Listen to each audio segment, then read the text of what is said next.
warahmatullahi wabarakatuh. Waalaikumsalam warahmatullahi wabarakatuh. Alhamdulillahirabbil alamin. Wassalatu wassalamu ala asyrofil anbiya'i wal mursalin sayyidina Maulana Muhammadin wa ala alihi wa sahbihi ajmain, amma ba'du. Alhamdulillah, segala puji hanya milik Allah Subhanahu wa taala yang telah memberikan kita limpahan rahmat dan karunia serta kesempatan sehingga kita bisa berkumpul di siang hari ini. Sholawat beserta salam tak lupa pula kita haturkan kepada junjungan kita Nabi Muhammad SAW. Teman-teman, pada kesempatan kali ini saya akan membawakan kultum tentang hadis Arba'in 1 tentang mengenai niat.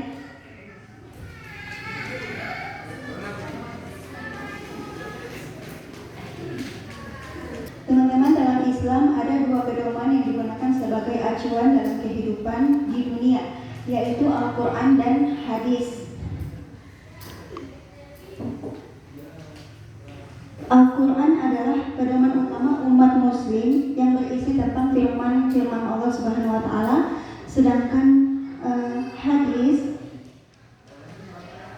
adalah ucapan maupun tindakan Rasulullah yang dicatat oleh para sahabat lalu tersampaikan kepada para ulama. Nah, kita akan salah satu hadisnya kita akan membahas tentang hadis Arba'in 1 tentang niat.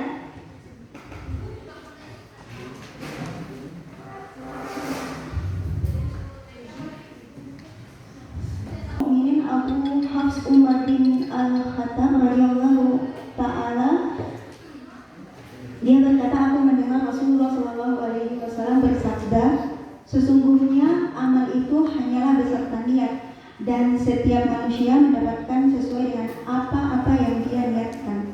Barang siapa yang hijrahnya kepada Allah dan Rasulnya, maka hijrahnya sampai kepada Allah dan Rasulnya.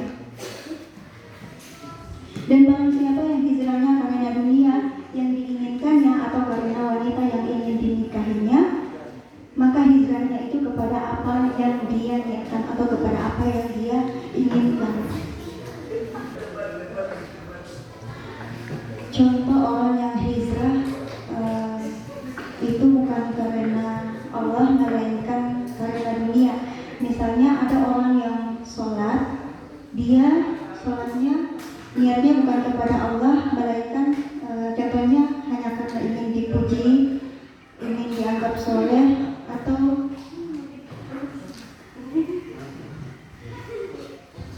ya itu contoh orang yang hijrah karena dunia.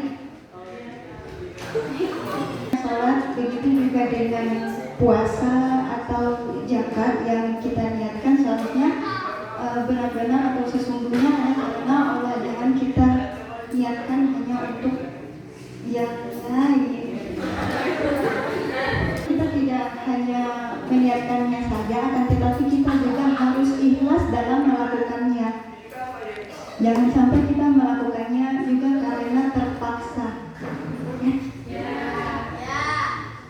Di sini kita dapat memahami bahwa niat sangat penting dalam ajaran Islam, khususnya dalam melakukan ibadah kepada Allah Subhanahu wa taala. Misalnya sholat, puasa, dan ibadah lainnya. Walaupun memenuhi syarat dan rukun, belum